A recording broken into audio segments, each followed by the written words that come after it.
Hello and welcome into another episode of Locked On Wolves. Today on the show, what do the Timberwolves need to clean up as they await their Western Conference Finals opponent?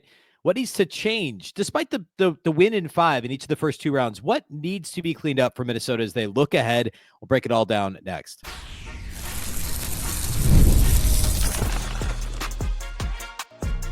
You are Locked On Timberwolves, your daily Minnesota Timberwolves podcast, part of the Locked On Podcast Network. Your team every day. Hello and welcome to the Locked On Wolves podcast, part of the Locked On Podcast Network, your team every day. My name is Ben Beecken. I'm the host of Locked On Wolves. Today's episode is brought to you by Prizepicks. Download the app today and use code LOCKEDONNBA to get $50 instantly when you play your first $5 lineup. Prizepicks, run your game. Happy Friday, everybody. Happy weekend. And as of this recording, I do not know who the Timberwolves will be playing in the conference finals. Recording this actually slightly before Denver OKC. So it's either going to be a game 7 on Sunday, or we'll know that the Wolves are playing OKC, which that series would actually start Sunday. It's kind of messes up the podcast schedule the way that this all works out, because recording some sort of a preview would be really difficult before then. So today I'm going to focus on what the Wolves can control, what they've done mostly throughout the course of the series against the Warriors, but also the Lakers series. What do the Wolves need to clean up on their side of things that could be potentially an issue in the conference finals against either Denver or OKC? So like Wolves specific, what they can control based on what they've done so far in the playoffs, and also I guess more broadly in the regular season. While the Wolves have gone 8-2 and won 2 playoff series in 5 games each, there's still some stuff that obviously needs to be a lot better, and a lot to get to today in the show in that regard. A big thank you off the top for making Locked On Wolves your first listen every day. Of course, this show is free and available everywhere. That includes YouTube, as well as all of your favorite audio platforms. Wherever you like to listen to podcasts, you can find Locked On Wolves. You can also watch on the Locked On Sports Minnesota app on both Roku and Amazon Fire TV. All right. I think the best way to attack this is to talk about the takeaways from the most recent series against the Warriors. And there's certainly going to be some things that carried over from the Lakers series in the first round to the Warriors series. And of course, some threads that are common threads throughout the season for Minnesota. And the most obvious one has to be related to how the Timberwolves do or do not take care of the ball on offense. And I want to actually start with Anthony Edwards, because already, like, let me rewind just a little bit. So I've listened to a couple of national podcasts since the Wolves won Game 5 on Wednesday night. And there's kind of this like, the Wolves, I don't know if I believe them. Like, I don't know if they really have a chance against OKC. Like that sort of a vibe, like, because they turned it over 21 times in 3 straight games, which is a thing. They did do that. We talked about this on yesterday's show. We're talking about it right now. But my pushback on something like that, on commentary like that related to the Wolves' high turnover rate as a team, is how the Wolves have played against good teams. And I say that, obviously the Warriors are a good team. We're talking about the second round of the playoffs. So like, clearly, I'm not saying Golden State's not a good team, but it was a team without Steph Curry. And it was still a team that was really good at forcing turnovers. And I don't want to rehash the whole thing, but if you haven't listened or you've forgotten, remember, Golden State was number 1 in the entire NBA at forcing turnovers since the All-Star break. So, or really since the Jimmy Butler trade, which was slightly before the All-Star break. Okay. So number 1 in the entire NBA at forcing opponent turnovers. And Steph Curry, obviously he's a good defender and part of what the Warriors were trying to do defensively. But he wasn't the reason that this was happening, right? So it's not like this was an opponent that didn't force turnovers ever. You're not talking about a bad defense. You're talking about a really good defense that also, part of the reason they're really good is they do force turnovers. So we have to factor that in. The other thing that I want to point to is the Wolves against good defenses. In the regular season, against top 10 defenses, according to Cleaning the Glass, Minnesota was actually 15th in turnover rate, which I realize, like, we don't need to throw a party for the Wolves being 15th in this category, but when they were bottom 3 for most of the first third quarter or third, almost half of the season, and still finished bottom half in the league, the Wolves were actually middle of the pack against the top 10 defenses. Against top 10 defenses overall this season, Minnesota was actually fourth in the NBA in net rating, according to Cleaning the Glass. They were fourth in the NBA against top 10 defenses. So, well, some of these podcasts are talking about, I've heard various terms for it, knucklehead factor, or, they're going to do something dumb and throw the ball. Like, yeah, sure, they are. Every team is, by the way. But, like, Wolves fans know this better than anybody. But the other thing that Wolves fans know, people that have watched all 82 Timberwolves games plus 10 playoff games, is that Minnesota plays to the level of their competition. And that is a good thing when it comes to the playoffs, because you're playing in the playoffs and you're playing against good teams, and you're about to play either one of the top, regardless of who it is, one of the top 2 MVP candidates, whether it's Jokic or SGA, whether it's Denver, who just won a championship a couple of years ago, or OKC, who's been the prohibitive favorite for almost the entire year and is the odds-on favorite right now to win the title. You're going to be playing one of the best 3 teams in the NBA next round, in the conference finals, no less. And obviously last year they lost to Dallas. That was Luka being Luka, and the Wolves being completely worn down after a 7-game battle against Denver. This year they're going to have, probably more rest, even well, they will have more rest, even if they play Sunday. They're at least getting an extra day. They'll get a day more rest than OKC if that's who they end up playing on Sunday in game 1. All that to say, the Wolves rise to the occasion. They actually turn the ball over less against the league's best defenses, slightly, but less. That's important. And they're 4th in the NBA in the regular season in net rating against top 10 defenses, and 7th if you just look at the offense against teams with the top 10 defense. They have the 7th most efficient offense against top 10 defenses in the league. That includes OKC, which obviously had the league's best defense. That includes Golden State, who they just beat. So the point here is the Wolves rise to the level of the competition, and they actually take care of the ball better against good teams, and they're just as good offensively against good teams as they are against bad teams, and in some cases better. And certainly if you're factoring in, if you're grading on a curve here, they're a lot better against the league's best defenses, because they rise to the level of the competition. They rise to the moment. Yeah, they had some dumb turnovers against a Curryless Warriors team, but again, they're a really good defensive team, a team that forced a lot of turnovers, and there certainly was a letdown, as we saw in game 1, when they basically fell apart. I mean, they weren't playing well when Steph got hurt, but they played poorly after Curry got hurt. And then they ripped off 4 straight wins, mostly convincingly, even if there were dicey moments. Again, they weren't playing the Hornets, right? Like, this is still a really good defensive team with Draymond Green and Jimmy Butler on it, and some length and athleticism, and the Wolves' offense was phenomenal, minus the turnovers. So, yeah, the turnovers are something they need to clean up, and it's something to be worried about. I'm not at all arguing that the Wolves Wolves fans should not be worried about turnovers going to play in either OKC or Denver. Again, like this goes without saying, but I'm going to say it. Both OKC and Denver are phenomenal defensively, and they're both really good phenomenal is a strong word for Denver. They're both good defensive teams. OKC is obviously phenomenal. Denver was a much better defense the second part of the year. And Denver does not force turnovers at anywhere near the rate OKC did. Like, OKC was the league's best defense by far. It was even better than the Wolves defense was last year. OKC was also number 1 in forcing turnovers, almost 3% more than the league average. Denver was bottom 5 in forcing turnovers, and they still finished bottom 10 in defense, although it was much better toward the end of the season. So, yeah, if we're talking matchups, the Wolves would rather face Denver. We know that. They swept Denver in the regular season, and I'm not at all suggesting that it would be a cakewalk against Denver. I mean, I think it's probably 6 games at least, whether it's Denver or OKC. I think either one, the series goes at least 6 games. And I think, honestly, right now, I guess I'm just making a pick here in the first segment without even knowing the opponent. I think the Wolves will win in the conference finals. I do. And I think it'll be at least 6 games, regardless of which series or which opponent the Wolves have. But Denver is the opponent you'd rather have. And yeah, it's Jokic. Yeah, they're probably not going to sweep Denver. I think it'll take at least 6 games if that's who they play.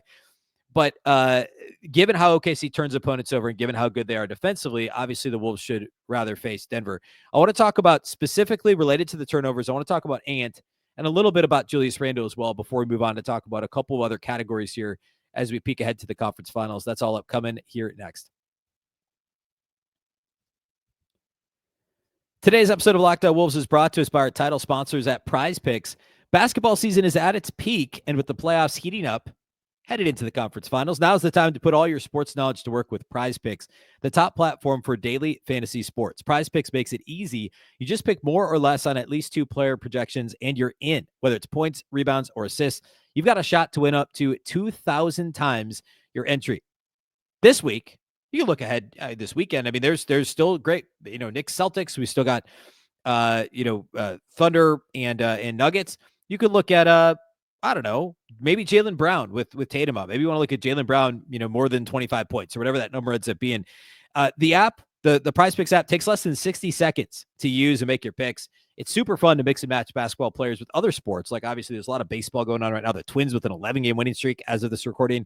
You could go esports, whatever. And when you hit your picks, the payout hits you fast, sometimes in as little as 15 minutes. Download the app today and use the code LOCKEDONNBA to get $50 instantly after you play your first $5 lineup. That's code LOCKEDONNBA to get $50 instantly after you play your first $5 lineup. Prizepicks, run your game.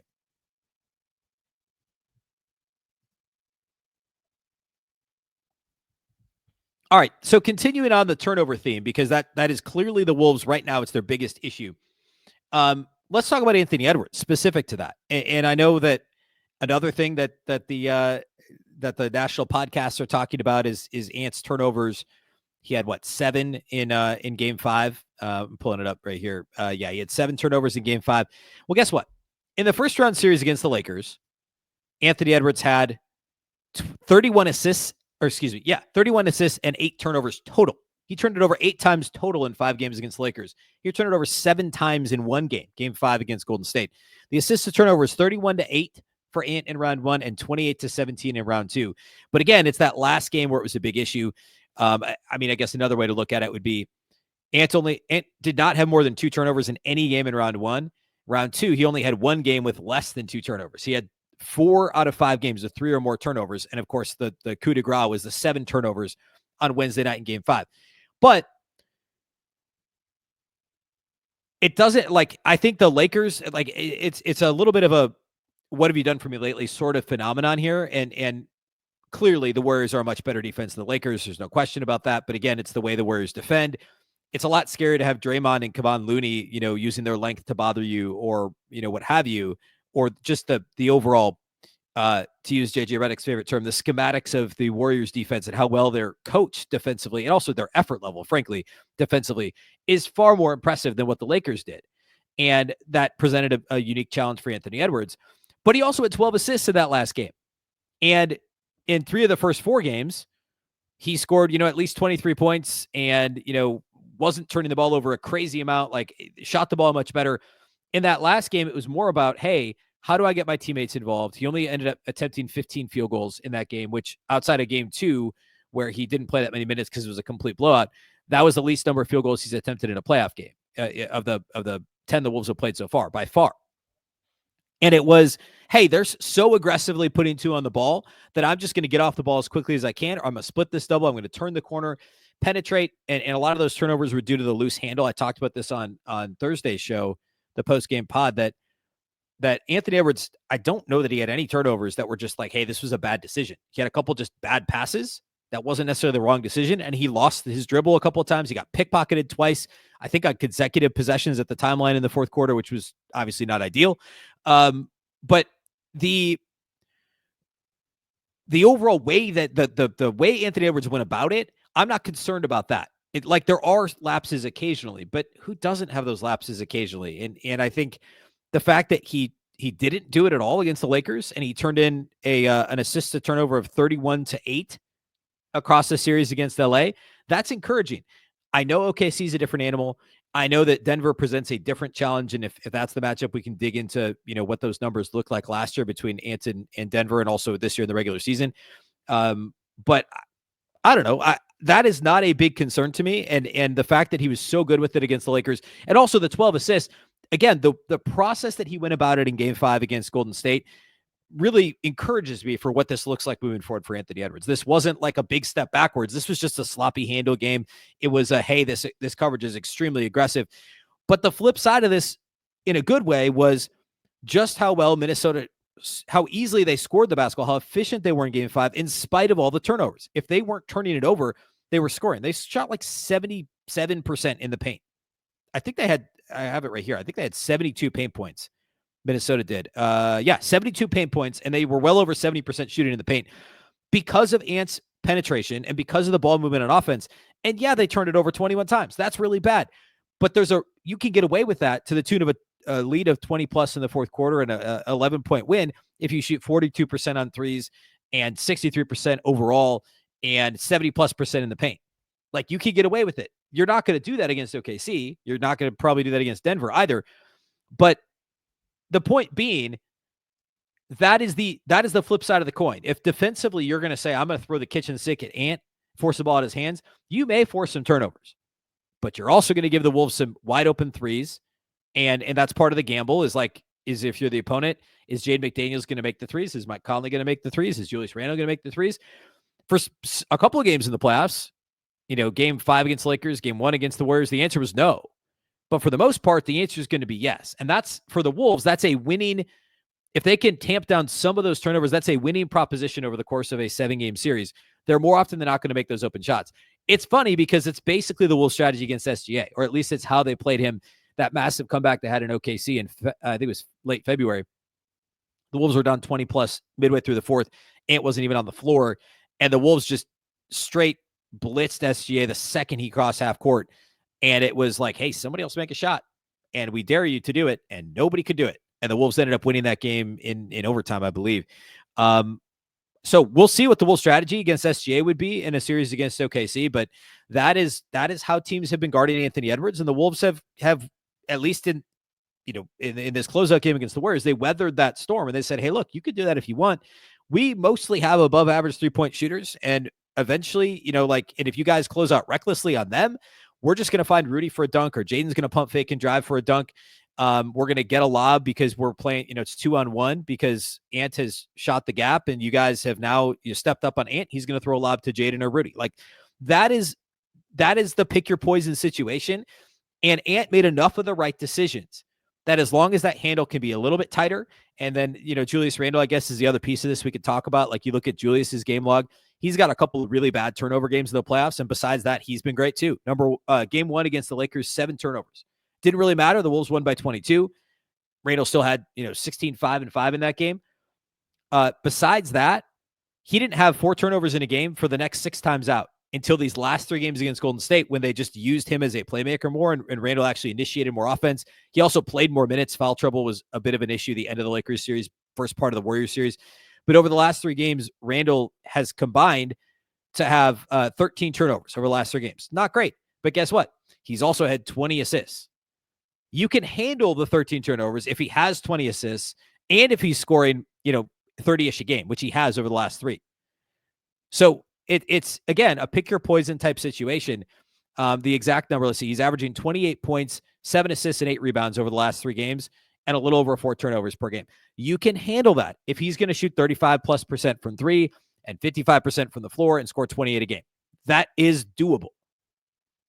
And that's essentially the calculus that the Wolves are making. Now, all that to say, it's not to excuse the turnovers. It's not to suggest that the turnovers don't matter. It's not to suggest that the Wolves can get away with this over the course of a series against a team like OKC, because ultimately they won't, and it'll catch up to them in a horrific way.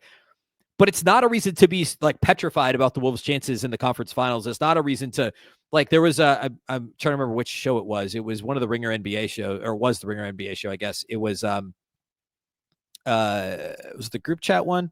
Yeah, it was the group chat one, where they were like, the intro into the Wolves conversation was like, I think they're a real finals contender now. And it's like, well, yeah, they're one of 4 teams left. So they are. It just seems like a goofy way to approach, like, in spite of all their flaws, they've been one of the best teams in the league for 3 months now, like a top 3 team in the NBA since March 1st. And it turns out they were in the conference finals last year. Same coach, same best player, 6 of the same top 8 rotation guys. There's a lot of similarities here. I realize the Randle and DiVincenzo pieces are pretty different, but they've been a big part of what the Wolves have done over the last 3 months. And the approach overall isn't drastically different. They're just better. Ant's better than he was a year ago. Randle's better than he was a year ago. Obviously not of the Wolves a year ago, but he's a better player. Like, there's been a real progression there. So, I think some of the early odds that have come out for potential opponents is the Wolves a pretty significant underdog against OKC and a slight favorite against Denver. that feels right to me. I think a Wolves Thunder series, I would pick the Wolves, and I would pick them in maybe to win on the road in game 7. I think I probably pick Wolves in 6 against Denver, Wolves in 7 against OKC. I actually don't hate the way the Wolves match up with OKC. And if that ends up being the matchup, we'll dig more into it, but certainly rebounding is a big reason why. And also the fact the Wolves can play the same game as the Thunder in terms of wreaking havoc with length and athleticism, but like Minnesota can play that game if they need to. It's a bit scary because of their proclivity for turnovers, but they can do it. I want to hit a couple defensive notes here related to the Wolves. We'll do that next, and then we'll close out the show for the day.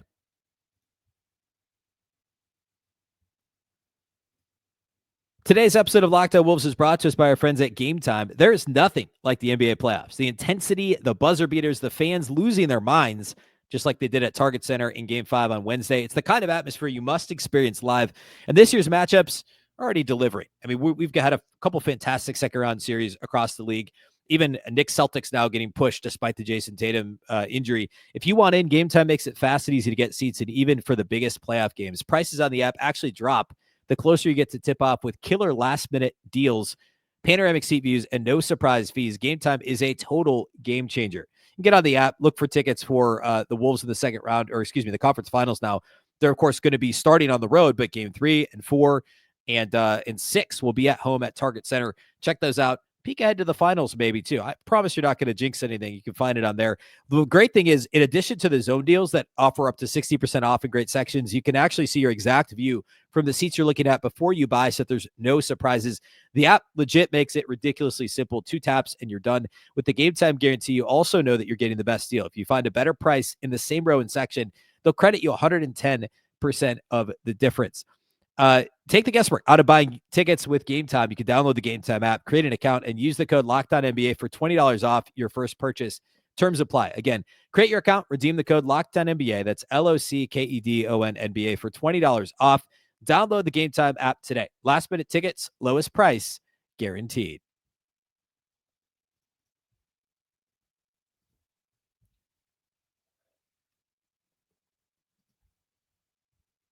All right, I want to talk a little bit about the Timberwolves defense. This is something that I think we've all kind of like, and myself included, kind of moved on from last year in the sense that like, the Wolves were such a good defense last year and historically great. And I made the point multiple times last year in the offseason, they had the second biggest difference between their defensive rating and the second best in the league in the last 20 years. It was like the Spurs from 15 years ago, or the only other team in that same realm. Well, OKC beat that this year. OKC was awesome. They were fantastic defensively, no doubt. Like that, there's no bones about it. They were fantastic. They were better than the Wolves defensively. The Wolves were not as good defensively this year as they were last year. But the defense has been really, really, really, really good since, again, you could go to Jan 1, you could go to March 1 since the guys all came back from the injuries, Dante and Randle and Rudy coming back from injuries. I mean, Minnesota since March 1 has been the 7th best offense in the regular season only. I'm talking regular season only. The 7th best offense in the NBA. Yeah, OKC was the second best. And, we could talk net rating. We know Minnesota was 4th in net rating at cleaning the glass behind only OKC, the Clippers, and Boston. Obviously, Boston's still alive, but clearly a different team with no Tatum and the Clippers out of it. So you could talk about those regular season numbers. That to me is significant. You could talk about how they performed against the best offenses. Minnesota was like 13th in the NBA in terms of defensive net rating against top 10 offenses. I think that's really significant. But to me, the biggest thing has been the growth of the Wolves defense and how they've continued to get better. And there's certainly a level, this goes back to the point I made in the first segment of today's show, which is the playing to the level of the competition thing, right? Like Minnesota clearly plays down to their competition and they can play up to their competition. Both are real things. And the defense has only improved over the course of the playoffs. If we want to look at playoff teams on cleaning the glass and look at the best playoff defenses, Minnesota's 3rd behind OKC and Boston. And there's a bit of noise there with teams that it includes like cleaning the glass, includes playing teams and stuff like that. But like OKC's 1st, Boston's 2nd, and then Minnesota's 3rd, and it's a relatively easy 3rd over Houston and Detroit, who are both already out of the playoffs because their offenses weren't good enough and they didn't do well in close games. Minnesota has the 3rd best defense in the postseason. And what they've done is repeatable. the way that they defended, like I go back to how they defended the Warriors in this series, and I made the point on yesterday's show, on Thursday's show. Don't get caught up in the 110 points the Wolves gave up to the Warriors on Wednesday night. That was a weird outlier of a free throw attempt game. The Golden State somehow had 30 free throw attempts and only scored 50 points to the paint. I mean, they had 18 offensive rebounds, and it was just kind of a weird. Like Golden State was on pace to have less than 100 points, and you go to over the course of the series, Golden State had less than 100 points in the first 3 games of the series, and they easily could have had under 100 in games 4 and 5 as well. And I know that they were without Steph, but you're still talking about a team with Jimmy Butler and Buddy Hield, and they should have been able to generate more offensively. Minnesota, their defensive plan was really impressive. And it's not going to be that easy against Jokic, and it's not going to be that easy against SGA, obviously. But the crispness that they're rotating defensively and the, for the most part, their communication, there's lapses here and there. That happens to everybody, happens to every team. But the crispness with which they're covering for each other, with which they're now rotating to the back line, it was dicey. I would say even game 3 against Golden State when they only gave up 97 points, but that was the game where, they were down in the fourth quarter. They ended up only winning by 5. Game 3 and also game 4, I thought kind of the low man defense was pretty subpar for Minnesota. I thought it was shoddy. I thought they were just late rotating. Much better in game 5. And Rudy was great in game 5 too. I mean, Rudy shut down the paint when he was on the floor. Against either OKC or Denver, Rudy's going to be on the floor a lot more. Rudy Gobert is going to be on the floor a lot more often, or at least the ability to have him on the floor more than the 26 or whatever minutes per game he was playing over the course of the Warriors series in round 2. I think the Wolves' interior defense has been great. Besides those 2 games I mentioned, I think the rotations have been really good on the perimeter overall. I think the individual defense, like Mike Conley's been really good defensively so far in the playoffs. We know Jaden's been great. Nikhil hasn't been as good. We know how he performs against the Nuggets. I think he'll get a bit more opportunity if that's the matchup. Dante DiVincenzo needs to compete a little more. He needs to be a little better outside the arc, but I thought actually defensively he's been pretty good. Offensively, it's been a bit spottier. I think he had 4 steals the other night against Golden State. I really have been impressed with the way the Wolves have shown up defensively in the playoffs, and they're going to get a much tougher test in the conference finals. But I don't want that to get overlooked just because Steph didn't play for the Warriors. Like going back to the Lakers series, they were really good. They had a good defensive plan. And another, like, I'll say it again, Minnesota can win in a variety of different ways on both ends of the floor. They can win differently in different ways defensively. They are very switchable. They can also play straight up. Nikhil and Jaden are 2 of the best in the league at navigating screens. They could play big with Rudy, or they could play smaller and more switchable with, Naz struggle with Kuminga. Naz actually wasn't very good defensively in the Warriors series, but I think there's more there. Get him a little rest, have him matched up against some of these other dudes in the Western Conference Finals. And I think he can be better and more switchable defensively. He, to me right now, is the weak link, actually. And he'll get the opportunity to guard Jokic, which is a bit scary, but I thought he was much better against Luka and LeBron in the first round than he was in the second round against Kuminga and others with the Warriors. So all that to say, the Wolves can be switchable defensively. They can play straight up. They can fight through screens. They're not going to blitz a lot, but I think they might blitz SGA quite a bit. That clearly has worked for some teams that worked for the Wolves in that comeback win in February that we talked about already. So I think all that is perfectly within the realm for Minnesota. And I'm encouraged by the way the defense has performed. So for me, it's cleaning up the turnover stuff. But again, I'm not as alarmed by this as some folks who watch a bit more from afar might be, because it's a little bit par for the course. There's a little bit of like, hey, they were playing down to a Steph-less Warriors team, and I truly believe they can flip the switch when they need to. We've seen them do it. It's a bad habit, but it's been their habit and it's been their pattern that has generally worked out in the Wolves' favor so far this year. And I believe they can switch that flip in the conference flip that switch in the conference finals. And then I think the defense is also very encouraging. And then the last thing, I'm not going to spend any time on this, but the rebounding. Minnesota is a much better rebounding team than OKC.